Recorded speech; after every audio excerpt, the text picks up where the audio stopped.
लाभले आमास भाग्य बोलतो मराठी या सुरेश भटांच्या कवितेच्या ओळी ज्यांनी गाण्याच्या रूपानं तमाम मराठी भाषेच्या ओठांवर रुजवल्या, तमाम मराठी जनांच्या ओठांवर रुजवल्या, ते कवी कौशल इनामदार आत्ता माझ्यासोबत आहेत, संगीतकार कौशल इनामदार आत्ता माझ्यासोबत आहेत.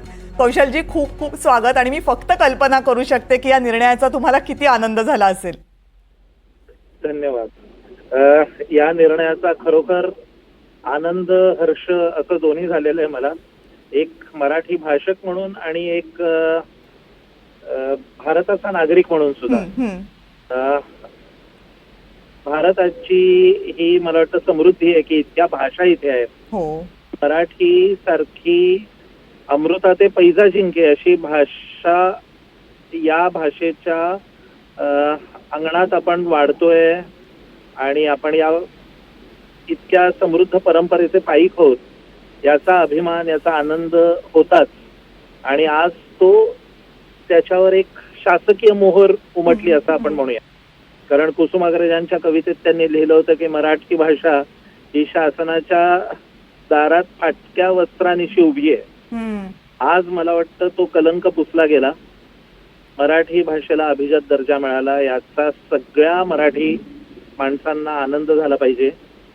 जे जे लोक याच्यासाठी जबाबदार आहेत आणि ज्यांनी ही जबाबदारी उचलली त्या सगळ्यांचं मी अभिनंदन करतो. याच्यात शासकीय कर्मचारी असतील, याच्यात वेगवेगळ्या प्रकारचे बुद्धिजीवी लोक असतील की ज्यांनी वेगवेगळ्या वेळेला एक अहवाल सादर केले, अभिजात दर्जा मराठीला का मिळायला हवा याची कारण मीमांसा पुढे केली.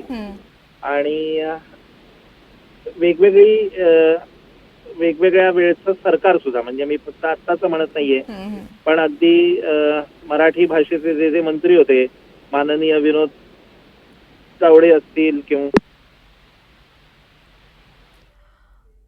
कौशल इनामदार यांच्याशी मला वाटतं आपला संपर्क तुटलेला आहे. कौशल इनामदार, लाभले आम्हास भाग्य बोलतो मराठी या सुरेश भटांच्या कवितेला चाल देऊन ज्यांनी आपल्या सगळ्यांच्या जिभेवर ती चाल रेंगाळवली, त्याचे संगीतकार आता मराठी भाषेला अभिजात दर्जा मिळाल्यानंतर आपली प्रतिक्रिया व्यक्त करत होते.